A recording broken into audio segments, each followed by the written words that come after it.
Hello दोस्तों, welcome back to my channel. कैसे हैं आप सभी? आशा करती हूँ कि आप लोग बहुत अच्छे होंगे। फ्रेंड्स, आज मैं आप लोग के साथ शेयर करने वाली हूँ बहुत ही रिक्वेस्टिंग वीडियो, जिसके लिए मुझे कई सारे कमेंट आ रहे थे। और वो है वलीमा मेकअप के लिए, यानी कि निकाह के टाइम में जो मेकअप किया जाता है वो मैं आज आप लोग के साथ शेयर कर रही हूँ। तो जैसा कि मैंने इनका लुक दिया है, बिल्कुल अगर आप इस तरह का लुक अचीव करना चाहते हैं तो बहुत ही आसान तरीके से कर सकते हैं।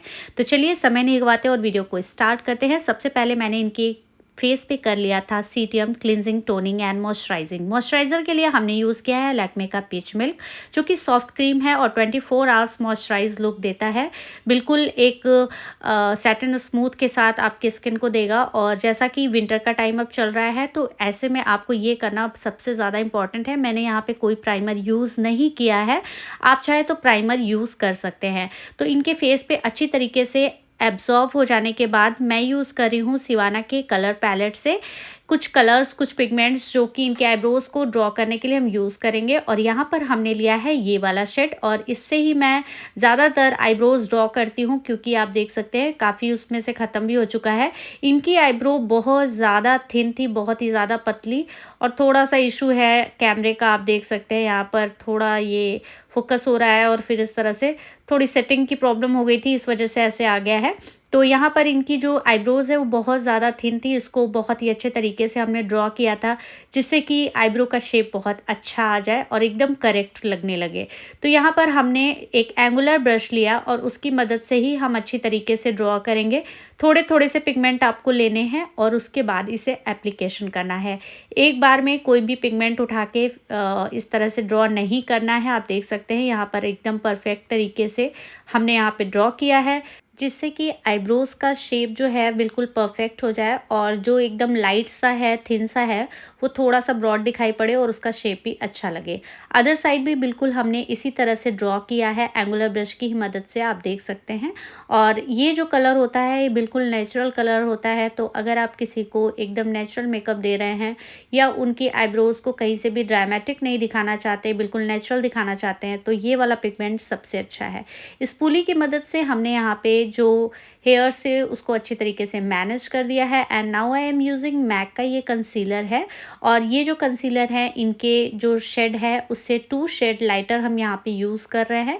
आप कोई लिक्विड कंसीलर भी यूज़ कर सकते हैं, लेकिन मैक के कंसीलर बहुत अच्छे होते हैं, क्योंकि ब्लेंडिंग बहुत आसान तरीके से होती है और क्रीजेज़ नहीं पड़ते हैं। तो आप ये ज़रूर यूज़ कर सकते हैं, क्योंकि काफ़ी कमेंट इस चीज़ पे भी आते हैं कि हम लोग जब मेकअप करते हैं तो हमारा आई का जो क्रीज़ है वो डी सॉकेट उभर के आने लगता है, और क्रीजेज़ हमारे दिखाई पड़ने लगते हैं। तो अच्छे तरीके का अगर आप कंसीलर यूज़ कर रहे हैं, अच्छे ब्रांड का आप यूज़ कर रहे हैं, तो कभी भी आपको ये प्रॉब्लम फेस करनी नहीं पड़ेगी।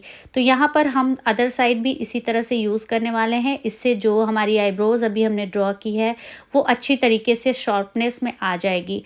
अंडर आई भी हम इसे यूज़ करेंगे, क्योंकि हल्की सी रेडनेस है वहाँ पे, तो यहाँ पर हम इसे ज़रूर यूज़ करेंगे। और बहुत ही थिन सा लेयर आपको लगाना है, क्योंकि मैक का जो ये कंसीलर होता है बहुत ही अच्छा होता है, कोई क्रीजेज़ नहीं पड़ती है, ब्लेंडिंग बहुत अच्छे तरीके से आपको करना है। और जो ब्यूटी ब्लेंडर होना चाहिए वो बिल्कुल वेट होना चाहिए, उसे अच्छी तरीके से यूज़ करना बहुत ज़्यादा इंपॉर्टेंट है। तो थोड़ा सा टाइम लेके अगर आप अच्छी तरीके से ब्लेंडिंग करेंगे तो आप देखेंगे बिल्कुल स्मूथ सा फिनिश मिलेगा। मैक का स्टूडियो फिक्स हमने यहाँ पे पाउडर लिया है NC30, और इसे हम जहाँ पे अभी कंसीलिंग की है उसको अच्छी तरीके से फिक्स करने के लिए यूज़ करने वाले हैं, जिससे कि क्रीजेज़ ना पड़े, और ये करना बहुत ज़रूरी है। ब्यूटी ग्लेज़ का हमने गॉर्जियस मी आई शेडो ट्रे लिया है, और इससे हमने लिया है ये वाला डार्क शेड, और ये हम डी सॉकेट पे उसको ट्रांजिशन देने के लिए यूज़ करने वाले हैं। आप देख सकते हैं हमने ब्लेंड किया है एक फ्लफ़ी ब्रश में लेके, और इसे अच्छी तरीके से ब्लेंड करना बहुत ज़्यादा इंपॉर्टेंट है, बिकॉज़ ऑफ़ कि अगर आपने ब्लेंडिंग अच्छी तरीके से नहीं की है तो क्रीजेज़ भी दिखाई पड़ते हैं, और बिल्कुल आई लुक जो है वो सॉफ्ट नहीं दिखेगा, पैचीनेस दिखाई पड़ेगी। तो अब हम इसी पैलेट से ये वाला शेड ले रहे हैं, जो कि इसी का डार्क शेड है, और इसे हम आउटर वी कॉर्नर की तरफ से स्टार्ट करते हुए टीयर डक की तरफ लेंगे और अच्छी तरीके से मर्ज करेंगे। अदर साइड भी बिल्कुल इसी तरह से करना है जिससे कि ट्रांजिशन अच्छा आ जाए और आई लुक बिल्कुल सॉफ्ट रहे। ब्लेंडिंग बहुत अच्छे से करिए, आराम से करिए। इसी पैलेट से हमने लिया है यहाँ पर ये ब्लैक शेड और ये हम आउटर वी कॉर्नर की तरफ और टीयर डक दोनों तरफ हम लगाएंगे और एक अदर ब्रश की मदद से इसे अच्छी तरीके से ब्लेंड करेंगे। ब्लेंडिंग करना इसमें बहुत ज़रूरी है। जब भी कभी आप स्मोकी आइज़ देते हैं तो ऐसे कंडीशन में अगर आपने ब्लेंडिंग अच्छी तरीके से नहीं की है तो आई लुक बिल्कुल सॉफ्ट नहीं लगता है, बहुत हार्श लगता है। आप देख सकते हैं जो पाउडर है, पिगमेंट है, वो इनके लोअर लैश पे भी पड़ गया है। अभी उसको हम क्लीन करेंगे और ये जब आप डार्क शेड यूज़ करते हैं तो ये प्रॉब्लम ज़रूर होती है। तो अदर ब्रश से देखिए हमने यहाँ पर इसे अच्छी तरीके से मिक्स कर दिया है और यहाँ पर हमने एक टिश्यू पेपर लिया है और जहाँ पे पिगमेंट गिरे हुए थे वहाँ से इसे अच्छी तरीके से हटा लेना है, क्योंकि अगर आप इसके ऊपर ही फाउंडेशन लगा देंगे तो डार्क हो जाएगा फाउंडेशन। तो यहाँ से ये इसको क्लीन करना बहुत ज़्यादा इंपॉर्टेंट है। मैक का हम डेजर्ट शेडो लिक्विड लेने वाले हैं और इसका शेड नंबर है फ्लैश एंड डैश और ये बहुत ही अच्छा लिक्विड ग्लिटर होता है मैक का। और जब भी कभी आप स्मोकी आई मेकअप दे रहे हैं तो उसके लिए ये बहुत ज़्यादा आइडल होता है। आपके पास ये ज़रूर होना चाहिए क्योंकि इसमें आपको ज़्यादा मेहनत नहीं करनी पड़ती है और बहुत आसान तरीके से आप ग्लिटरी आई कर सकते हैं। और अब हम इसी पैलेट से यूज़ करने वाले हैं यहाँ पर ये वाला शेड। और इससे पहले हमने इनकी आइज़ पे ब्लैक काजल लगाया था, वो वीडियो हो गई है मिस, तो आप लोग समझ लीजिए कि इसके बाद आपको काजल लगाना है और फिर उसके बाद ये जो मैंने डार्क शेड उठाया है उससे एक नैरो ब्रश में लिया है और अच्छी तरीके से मर्ज करते हुए हमने यहाँ पर दोनों तरफ आइज़ में लगाया है। जो एक्स्ट्रा पिगमेंट है उसे हटा देना है ब्रश से। और मैक का हमने हाइपर रियल ग्लो ये हाइलाइटर लिया है और इसे एक ब्रश में लिया है और इनकी टीयर डक की तरफ शाइन देने के लिए हम इसे यूज़ करने वाले हैं। अदर साइड भी बिल्कुल इसी तरह से हम करेंगे और अब आप देखेंगे लास्ट में इनकी आई मेकअप काफ़ी ज़्यादा अच्छी लगती है। और इस समय अगर आप ग्लिटरी आई शेडो दे रहे हैं, शाइनिंग वाली आईज़ आप देना चाहते हैं तो ज़रूर आप दे सकते हैं इस तरह से। ब्रो बोन को हाइड देने के लिए भी हम यहाँ पर यही वाला हाइलाइटर यूज़ करने वाले हैं। अदर साइड भी हमने बिल्कुल इसी तरह से इसे यूज़ किया है।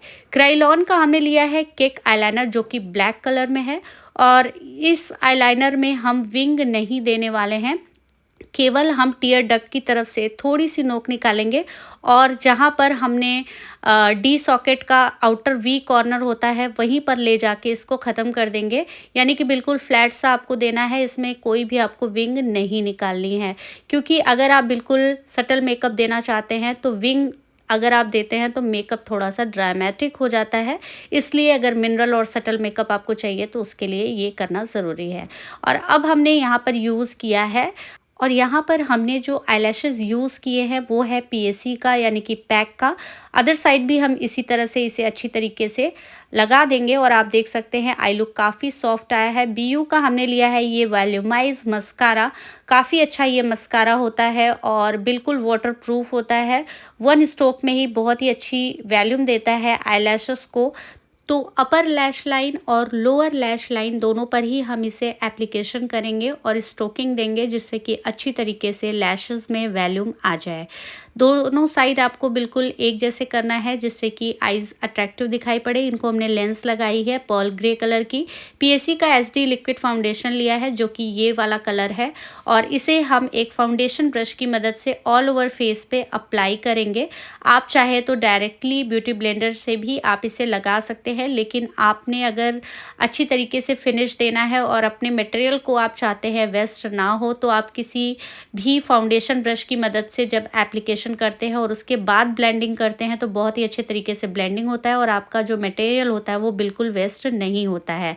तो यहाँ पर देखिए हमने अच्छी तरीके से भीगे हुए वेट ब्यूटी ब्लेंडर की मदद से अच्छी तरीके से इसे ब्लेंड किया है ताकि कहीं से कोई पैचीनेस ना दिखाई पड़े। और अब हम कंटोरिंग के लिए इनके फेस पे यूज़ करने वाले हैं मैक का ये वाला पैलेट जिसमें बहुत सारे शेड्स होते हैं। जो डार्कर शेड है वो हमने यूज़ किया है क्योंकि इनकी नोज़ थोड़ी सी फ्लैट है तो हम उसे थोड़ा सा शार्पनेस देने के लिए यूज़ करने वाले हैं यहाँ पर।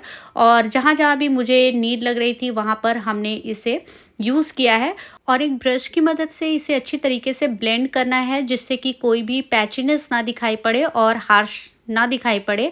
तो यहाँ अच्छी तरीके से हमने इसे ब्लेंड कर दिया है और आप देख सकते हैं बहुत ही अच्छा कंटूर और इनके फीचर काफ़ी शार्प हो गए हैं। मैक का ही स्टूडियो फिक्स हमने कॉम्पैक्ट लिया है NC30 शेड में, जो कि इनके शेड से 1 शेड लाइटर है। और यहाँ पर हमने लिक्विड जो फाउंडेशन लगाया था उसे फिक्स करने के लिए इसे यूज़ किया है। मैक का हमने पिंच मी ब्लशर लिया है, जो कि बहुत ही अच्छा ब्लशर होता है और 1 स्ट्रोक में ही बिल्कुल अच्छा रोज़ी चिक्स आपको अवेलेबल कराता है। तो इस तरह से हमने इनके फेस पे जहाँ पर हमें ब्लशिंग करनी है हमने लाइट लाइट सा करके उसे यूज़ किया है। और अगर आप भी बिल्कुल सटल मेकअप चाहते हैं तो इस तरह ही यूज़ करें। मैक का हाइलाइटर हमने यूज़ किया है, जो कि double glam extra dimension skin finish है। बहुत ही अच्छा ये हाइलाइटर होता है, 1 स्ट्रोक में ही ग्लॉस फिनिश का आपको हाइलाइटिंग देता है। तो जहाँ-जहाँ भी हाइट्स है आपको इसे वहाँ-वहाँ यूज़ करना है, जिससे एक अच्छी शाइन मिल सके और आपकी स्किन ग्लॉसी दिखाई पड़े। तो इस तरह से हमने हाइट्स पे लगा दिया है इसके, और उसके बाद अब हम यहाँ पर यूज़ करने वाले हैं माई ग्लैम का ये वाला लिक्विड लिपस्टिक, जो कि शेड नंबर उसमें ऐड नहीं था। आप इसका शेड देख लीजिए, ये शेड मैंने यूज़ किया है जो कि न्यूड शेड है। तो आप कोई सी भी लिपस्टिक यूज़ कर सकते हैं जो कि न्यूड शेड में हो, बिकॉज़ ऑफ़ कि जब आप इस तरह का बिल्कुल सटल मेकअप चाहते हैं या बिल्कुल नेचुरल मेकअप चाहते हैं तो उसमें कभी भी आप डार्क लिपस्टिक यूज़ ना करें। अगर आप बिल्कुल चाहते हैं कि आपका मेकअप बिल्कुल नेचुरल दिखाई पड़े तो ऐसे कंडीशन में आप अगर न्यूड लिपस्टिक रखेंगे तो वो आपके लिए बहुत अच्छा होगा। यहाँ पर हमने इन्हें पाकीज़ा नथ पहनाई थी, जो कि इनके ऊपर बहुत ज़्यादा सूटेबल लग रहा था। तो इस तरह से हमने इसे फिक्स कर दिया था इनके हेयर में, और इनकी हेयर स्टाइल भी बहुत खूबसूरत बनी थी, लेकिन समय नहीं था इसलिए मैंने हेयर स्टाइल का वीडियो नहीं किया है। अगर आप लोग ये हेयर स्टाइल का वीडियो पाना चाहते हैं तो कमेंट सेक्शन में कमेंट ज़रूर करें, और ये वाला लुक आप लोगों को कैसा लग रहा है वो भी ज़रूर बताइए। काफ़ी रिक्वेस्टिंग वीडियो थी ये, जो कि काफ़ी दिन से लोग चाह रहे थे, तो मैंने कहा कि बिल्कुल समय निकाल के मुझे कर देना चाहिए। तो आज आप लोगों को मेरा ये मेकअप कैसा लग रहा है, आई होप सो आप लोगों को मेरा ये ट्यूटोरियल पसंद आया होगा और मेरा मेकअप पसंद आया होगा। और जो मॉडल थी वो ये देख रही थी कि उसको ईयररिंग कैसा पहनना है, ये वाला अच्छा है या जो दूसरे साइड वाला है वो अच्छा है।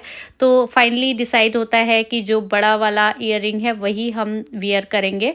तो यहाँ पर इसने वियर कर लिया है ये लॉन्ग वाली ईयररिंग, और उसके बाद यहाँ पर हम झूमर लगा रहे हैं जो कि इनके लुक को कंप्लीट करता है। तो इस तरह से यहाँ पर इनको गरारा पहना दिया गया था। तो आई होप सो आप लोगों को मेरा आज का ये ट्यूटोरियल और वीडियो पसंद आया होगा, हेल्पफुल लगा होगा। वीडियो पसंद आया हो तो एक लाइक ज़रूर करें, क्योंकि मैं बहुत मेहनत करती हूँ आप लोगों के लिए कुछ नया बताने के लिए। और आप लोग जो भी कमेंट्स करते हैं मैं कोशिश करती हूँ कि आप लोगों के कमेंट्स पे मैं ज़्यादातर वीडियोस कर पाऊँ, क्योंकि मुझे किसी ने ये भी कमेंट किया था कि मैम आप पैक के फाउंडेशन के साथ वीडियो बताइए। तो यहाँ पर पैक के फाउंडेशन के साथ ही हमने ये वीडियो आप लोगों के साथ शेयर किया है। तो चलिए फिर मिलते हैं आप लोगों से एक नए ट्यूटोरियल के साथ। तब तक के लिए bye bye, love you all and take care.